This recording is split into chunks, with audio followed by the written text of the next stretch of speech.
Well, speaking of club over country over here, um, if you think Poland and Turkey did bad, there's always Germany.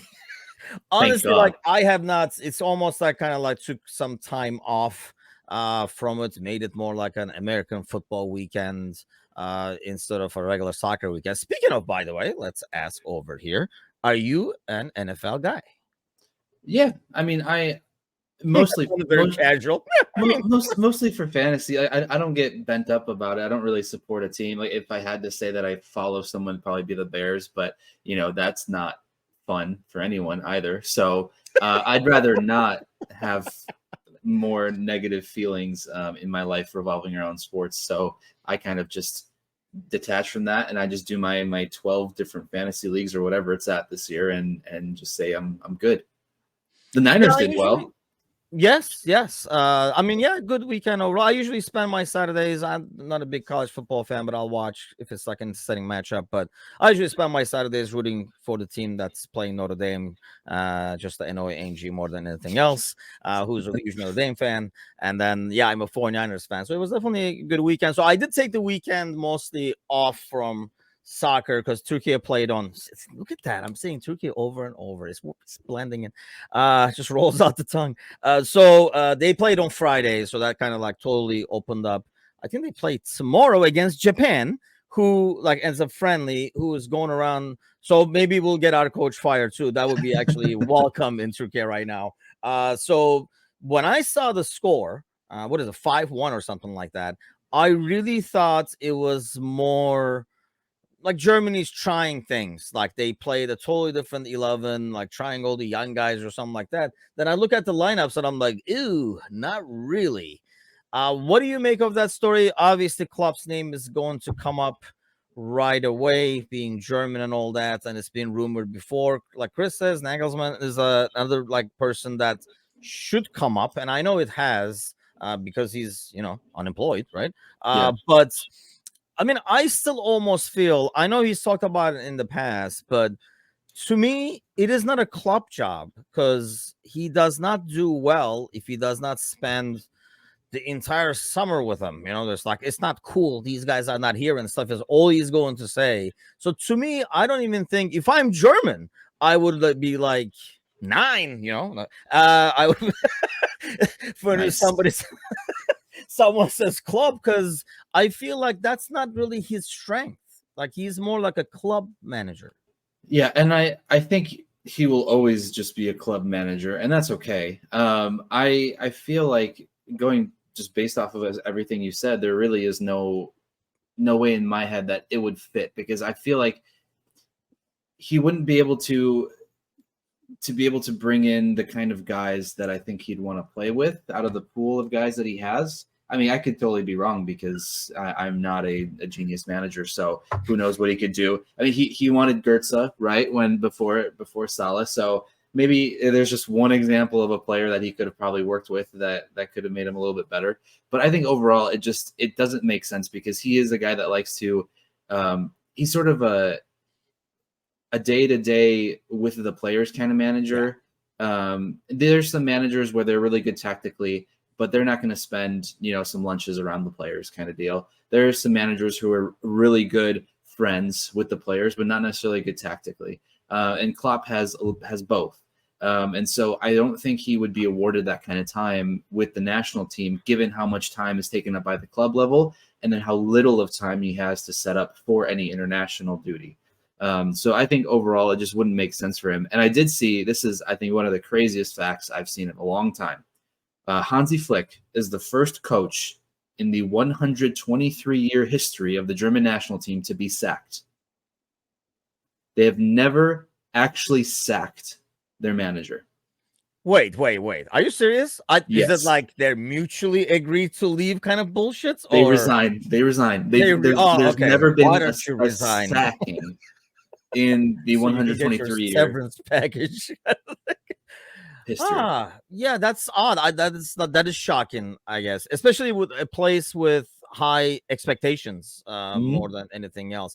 But yeah, I agree. I think he's. I mean, Chris says he's a personal manager, hands on with the players, and the national doesn't allow him that privilege. I think he's more about Yeah, see, like Saido's already. Saido will rather send Matip and Gomez to Germany before he sends before he sends Klopp over there. I feel like he's the kind of guy that needs to be with the players. He's all about building that team spirits and work as a team and stuff like that. That's why I feel like like that's his philosophy. That's why feel like he fits Liverpool and the city and stuff so well. Whereas if you're seeing these guys once every 2 months and different set of guys all the time as well, because obviously like that guy is injured, this guy is doing that and stuff like that. So I just don't see him as a good fit for it. Do you think, though? I mean, doesn't matter what we think, I guess. Do you think he would consider it a good fit and would want to do it? I'm assuming definitely not at the time because he's in the middle of a project that he seems to be excited about. I think if he isn't at any club, he would do it. It's one of those where if he retires from club management and goes into just national team management, then that would be the best situation. Kind of like Chris is saying, it's his retirement job, because then he doesn't have to focus his time on anything else besides just the national team, and then he can make those relationships work easier because he has more time to be able to grow that. When he's stuck, I'm not stuck. That's a bad choice of words. When he's at Liverpool, he's not able to take the time to build those relationships for all the players who play all across Europe, rather than just at Liverpool. Whereas if he's not at Liverpool and he has all the time, he can build and foster those relationships a little better. So I think it makes more sense once he's out of the club level and just focus just only at national level.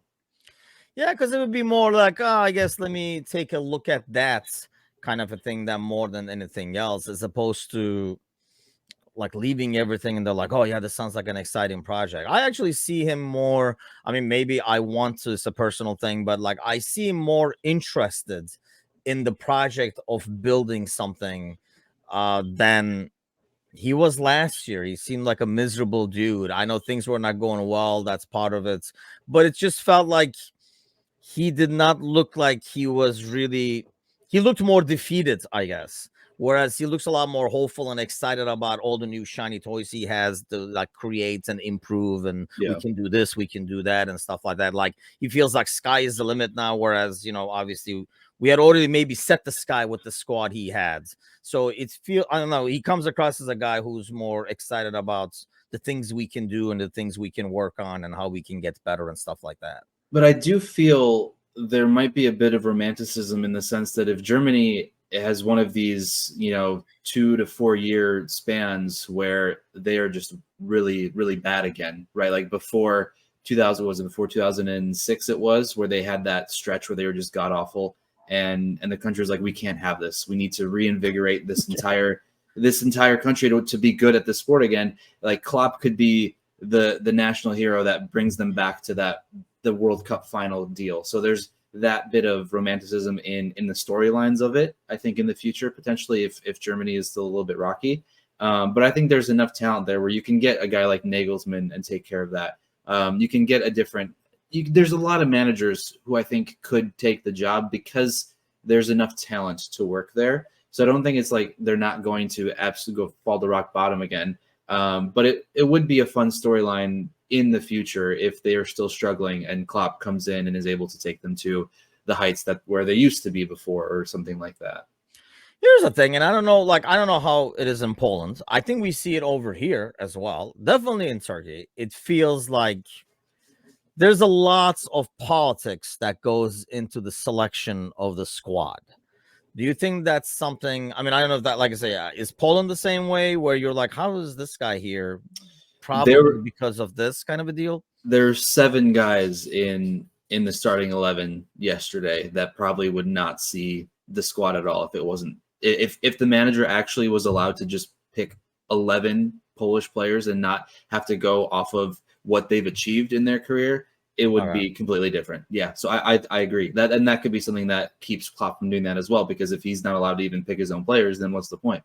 Yeah, because we heard it in US too, like like has to have so many guys from Major League Soccer kind of a thing, and all those like mini quotas that they have to fill, or we should probably call him. He went there, like the dude who was playing left back for Turkey Like he just went to Valencia and stuff. He's a good player, but like I'm sure we could have really found a Turkish left back as opposed to playing this guy out of position. England is another one. I mean, so it does happen in every. I mean, you have guys who never play for their own clubs. If it is about like being in form and being the best of the country in that position at that time, if that's what we were looking for, I don't know if there's any national team like that, and I don't know if Germany is any different. Do you think that in some ways does it fit Klopp because he's used to working with limited resources, like I'll work with what you guys give me kind of thing? Or will it be something that he kind of like frowns upon because it's somebody else poking his? Because when he's in a club, at least he knows what he's got going into it, and nobody's interfering afterwards. So how do you think that like fits him, I guess? I think that's fair. I just think that you have much less time to work with national team than club team. So while he, in both scenarios, let's say that he's handcuffed to these players, he'll get the whole summer to work with the Liverpool club, whereas he'll only get a couple weeks or a month or so to work with the German squad. So I think in that specific instance, it's difficult because he just doesn't have the time overall to work with either. So maybe, I mean, yes, he could definitely be comfortable having his team picked for him, or comfortable to an extent. He just wouldn't have the time to work with them like he's awarded at the club level. Yeah, it's kind of like a weird dilemma. Like, I don't know which way he would go. You would think somebody with his experience, I don't want to say ego, but part of it is ego, right? Would not want somebody to tell him kind of like what to do when it comes to footballing decisions. It's one thing to say, hey, here's the limits. You got to work within these boundaries. He's like, okay, cool. And then you do everything football. Once you select your team, everything football is you. Whereas, I mean, if somebody's saying like, yeah, you got to call Lewandowski, yeah, but I don't want to play like that. Well, sorry, sucks to be you. You have to, he has to be in there, kind of a deal. Yeah, it's kind of a different story. I know if you would like that, and I'm assuming that's how Germany rolls as well.